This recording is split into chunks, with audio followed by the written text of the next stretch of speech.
আসসালামু আলাইকুম বন্ধুরা, আপনারা সবাই কেমন আছেন? আজকে আদা ছিলার নতুন টেকনিক আপনাদের দেখাবো। খুব সহজে আদা ছিলতে পারবেন। এখন আমি আদাগুলোর ভিতরে পানি দিয়ে দিব।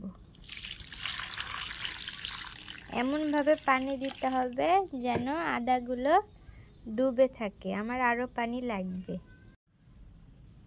এই তো আমি আরও পানি দিয়ে দিচ্ছি।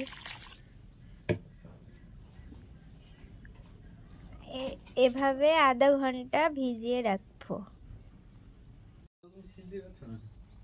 এই তো আমার আধা ঘন্টা হয়ে গেছে। এখন এগুলো আমি তুলবো। ভালোভাবে ভিজাতে হবে। তার জন্য আমি একটা কয়েল স্ট্যান্ড নিয়েছি। এই কয়েল স্ট্যান্ড তো সবার বাসায় থাকে। কয়েল স্ট্যান্ড দিয়ে এখন আমি আদাগুলো ছিলবো।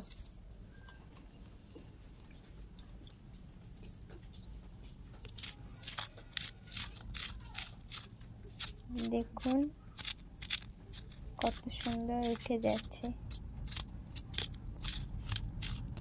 এভাবে সব কয়েকটা আদা আমি ছিলে নেব। এই তো আমার এগুলো ছিলা হয়েছে এই কয়েল স্ট্যান্ড দিয়ে। আপনারা এভাবে চাইলে পরিষ্কার করে নিতে পারেন। এখন অল্প অল্প আছে, এগুলো তুলে নেব।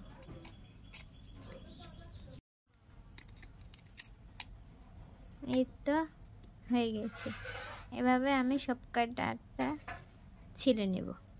তো দেখেন হয়ে গেছে আদা ছিলা। এভাবে আপনারাও খুব সহজে ছিলে নিতে পারেন।